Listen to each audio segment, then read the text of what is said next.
Today is Monday, October 4th, and this is Citrus TV Now. It is currently 63 degrees and rainy in Syracuse. I'm Tyler Melito. Grab your umbrella and get ready for today's top stories. This morning, Onondaga County Executive Ryan McMahon announced a proposal to build an $85 million aquarium at the Syracuse Inner Harbor.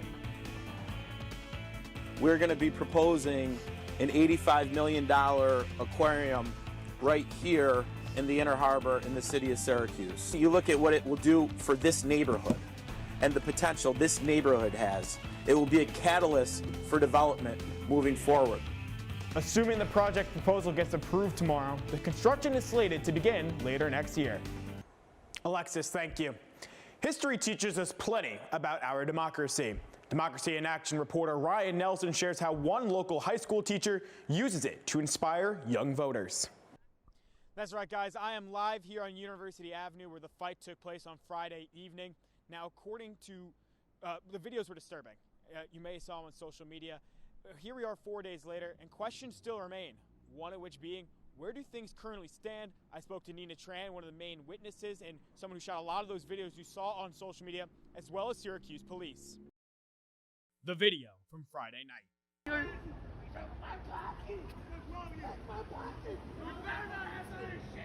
Nina Tran recorded the incident on her cell phone. The police came and they were like, there's nothing we can do. Like, the victim doesn't want to press charges. There's nothing we can do, and left. After what transpired, people like Tran want change now. If I walk up to him, you listen to me for 5 seconds because you haven't stopped talking since we've been up here. So if I go up to him, are you gonna listen? Are you gonna listen at all? If I go up to him and I go, is there anything we can help you with? Can I help you? And I walk up to him and he tells me to fuck off, then what? I gotta listen to that? No, then I'm not gonna do anything for him. You're not understanding because you're still arguing your point.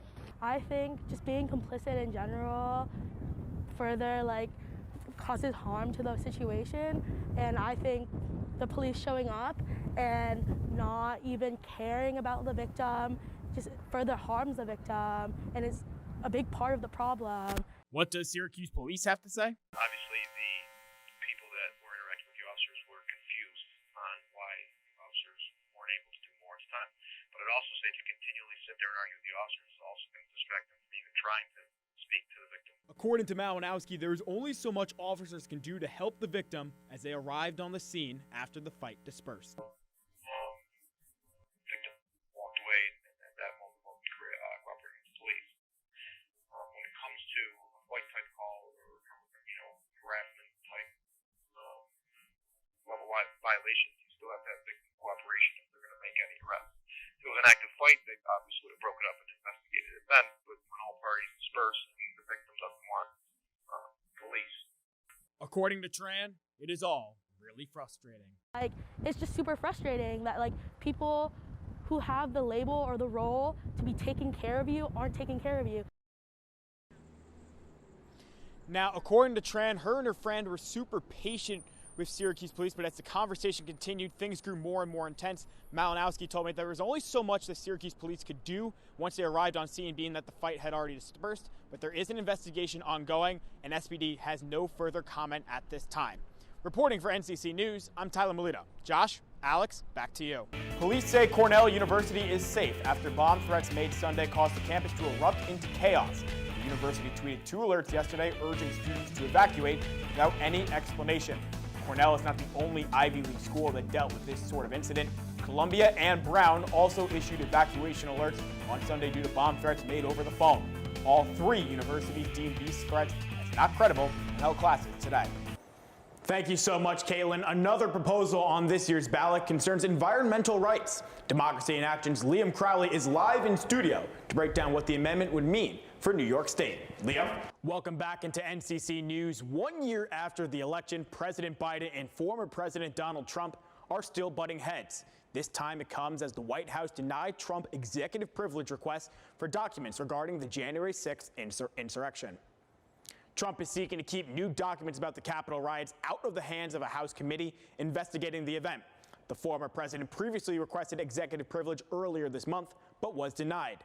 In a letter first reported by CNN, a White House legal counsel member says allowing Congress to obtain these documents is in the best interest of the United States. Today is the vaccine deadline for healthcare workers in New York State, and Governor Kathy Hochul is set to sign an executive order later this evening. Hochul spoke to the media earlier today and said that this order will allow retired healthcare workers to fill in for those who are unvaccinated. I'm hopeful I don't have to do this. I don't have to do this if people will get vaccinated. There's plenty of hours left in the day. Facilities are preparing to lose at least 16% of healthcare workers across the state's 450,000 hospitals, barring an increase in staff members receiving the vaccine. Coming up on News Live at 6, Citrus TV reporter John Parrott gives more details on the vaccine mandate for healthcare workers in New York State. Yeah, Gael, I am live outside the VA Medical Center here on Irving Avenue, where veterans can receive their flu shot without an appointment through a drive-through clinic. With all that is going on in the world, some people this year might forget about getting their flu shot. According to some medical professionals, though, flu numbers are on the rise. We have noticed that flu numbers for adults are on the rise this year, so it's important to get your flu shot.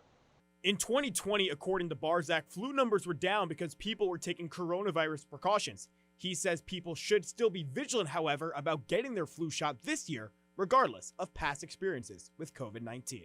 COVID is a virus, so people may think that they're not going to get the flu, but the flu is a different type of virus. And you may hear on the news, you know, the different variants of COVID. Well, the flu has different variants. The reasons as for why people are getting their flu shot are wide-scoping. Keep the sicknesses to a minimal and keep those people out of the hospitals that are immunocompromised. Getting your flu shot is a great start, but there's always more you can do to further your chances of not getting the virus. Healthy living, you know, eat right, exercise, masking is important. Pretty much cover your coughs. Hand washing is very important. Common sense stuff that we're saying for COVID. Now, veterans can receive the vaccine from 9 a.m. to 2 p.m. every Tuesday, Wednesday, Thursday, and Saturday at the Stadium Place parking garage here on Irving Avenue until the end of the month.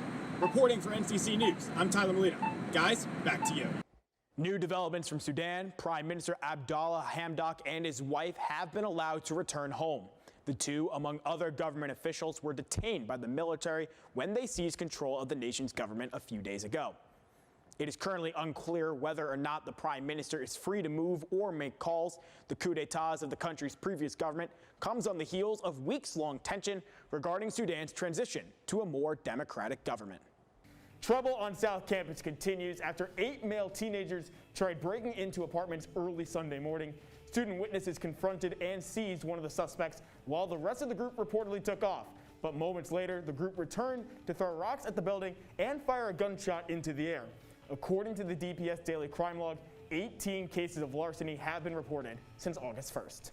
And that is all the time we have for you today here on NCC News at 4:30. He's Josh, I'm Tyler. Thank you so much for joining us. Have a great night.